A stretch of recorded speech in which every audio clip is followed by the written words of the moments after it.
হিল্লা বিবাহের কথাটি অবগত আছেন। গাজীপুরের শ্রীপুরে হিল্লা বিয়ের ফতোয়া জানতে আসলে 2 ঘন্টার চুক্তিতে নিজেই বিয়ে করেন একটি মাদ্রাসার মুহতামিম ইসমত আলী আশিকি। বিয়ের 10 মিনিটের মধ্যেই ইমাম কফিল উদ্দিনের পাহারায় মসজিদের ভেতরে সিঁড়ির পাটাতনে ওই নারীর সঙ্গে সহবাস করেন মাওলানা আশিকি। হিল্লা বিবাহটি এদেশের সমাজে বহুল প্রচলিত একটি বিষয়। মানুষ রাগ করে এক বৈঠকে 3 তালাক দিয়ে দিয়ে ভুল বুঝতে পারছে এখন বউ কিভাবে ফেরত পাবে। হিল্লা বিবাহের পদ্ধতি অবলম্বন করছে। কারোর সাথে এক রাতের জন্য বিবাহ দিয়ে দিচ্ছে, সেখানে সে রাত যাপন করার পরে সকালে তাকে তালাক দিয়ে দিচ্ছে, তারপরে এই লোকটি আবার সেই স্ত্রীকে বিবাহ করে নিচ্ছে। এ হচ্ছে হিল্লা বিবাহ। দুঃখজনক হলেও সত্য যে এত বড় অপছন্দ কাজ, যার ব্যাপারে রাসূল সাল্লাল্লাহু আলাইহি সাল্লাম কঠোরভাবে অভিশাপ করেছেন, তাকে মানুষ নির্দ্বিধায় আমলে বাস্তবায়ন করছে এবং আলেম সমাজই তা বাস্তবায়ন করছেন এবং করার জন্য উদ্বুদ্ধ করছেন, এটাই বলতে হয়। সম্মানিত দর্শক মণ্ডলী, আমরা হিল্লা বিবাহকে হারাম, নাজায়েজ বলি এবং এই বিবাহ একটা অভিশাপের মাধ্যম। যারা করছে, যারা করিয়ে নিচ্ছে, উভয়ই অভিশপ্ত। এমন নাজায়েজ হারাম কাজ জায়েজ নয়। আপনারা দেখুন, আপনাদের সামনে আমরা হিল্লা বিবাহ জায়েজ নয় মর্মে কয়েকটি সহিহ হাদিস পেশ করছি। ইবনে আব্বাস রাদিয়াল্লাহু তাআলা আনহু বলেন, রাসূল সাল্লাল্লাহু আলাইহি ওয়াসাল্লাম অভিশাপ করেছেন, লানা রাসূলুল্লাহ সাল্লাল্লাহু আলাইহি সাল্লাম আল মুহাল্লিলা ওয়াল মুহাল্লালা লাহু। যে ব্যক্তি স্ত্রীকে হালাল করে আর যার জন্য হালাল করা হয়, উভয়ই অভিশপ্ত। যে ব্যক্তি তার বউকে এক বৈঠকে 3 তালাক দিয়ে দিয়েছে, এখন ইমাম সাহেব বলেছেন, মুফতি সাহেব বলেছেন যে বউকে আর নেওয়া যাবে না, তবে হিল্লা বিবাহের মাধ্যমে নেওয়া যাবে। তো যে ব্যক্তি এই বউকে হালাল করলো সে হলো মুহাল্লিল, আর যার জন্য হালাল করা হলো, অর্থাৎ যার বউ ছিল তার জন্য হালাল করা হলো, তাকে বলা হয়েছে মুহাল্লাল্লাহু। সম্মানিত দর্শক মণ্ডলী, অত্র হাদিসে উভয়ই এর প্রতি রাসূল সাল্লাল্লাহু আলাইহি সাল্লাম অভিশাপ করেছেন মর্মে হিল্লা বিবাহ জায়েজ নয়। আলী রাদিয়াল্লাহু তাআলা আনহু বলেন, লানা রাসূলুল্লাহ সাল্লাল্লাহু আলাইহি সাল্লাম আল মুহাল্লিলা ওয়াল মুহাল্লালা লাহু।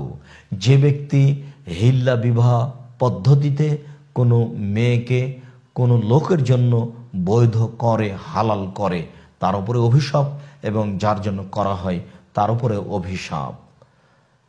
ইবনে মাজাহ হাদিস নাম্বার 1934, 1935। ইবনে মাজাহর 1936 নম্বর হাদিসে আরো বলা হয়েছে, উকবা বিন আমির রাদিয়াল্লাহু তাআলা আনহু বলেন, রাসূল সাল্লাল্লাহু আলাইহি সাল্লাম বললেন, আলা উখবিরুকুম বিতাইসিল মুস্তাআরে। আমি তোমাদেরকে ধার করা পাঁঠার কথা বলবো না? কালু বালা ইয়া রাসূলুল্লাহ। সাহাবীগণ বললেন, বলেন আল্লাহ রাসূল, ধার করা পাঁঠা কি জিনিস? কালা, তখন তিনি বললেন, হুয়া আল মুহাল্লিলু, তা হচ্ছে হালালকারী। যে ব্যক্তি হিল্লার মাধ্যমে কারো স্ত্রীকে হালাল করে সে হচ্ছে ধার করা পাঁঠা। শুনতে ভারী লাগছে না? খারাপ লাগছে না?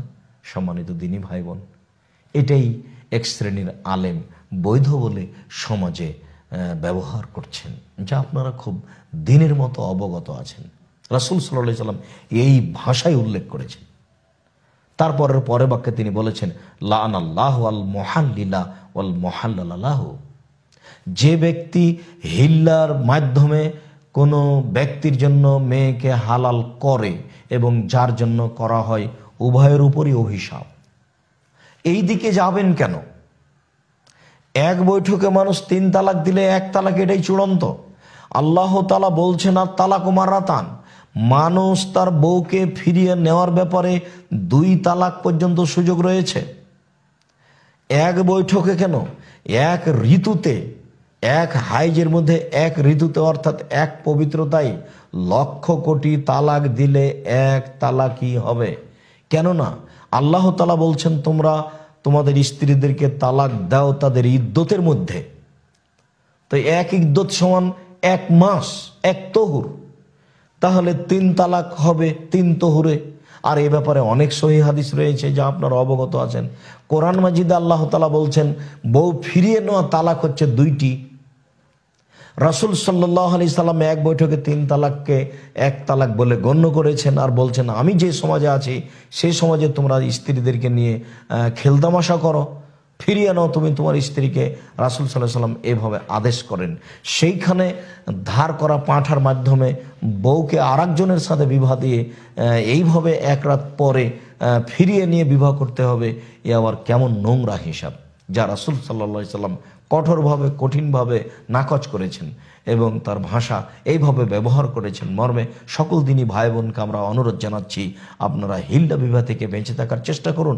আর যেসব দিনী ভাইয়েরা এসব ফতোয়া দিয়ে মানুষকে এসব বেকায়দায় ফেলছে তাদেরকে আমরা অনুরোধ জানাই যে এটার প্রয়োজন নাই, আপনি এদিকে আসছেন কেন?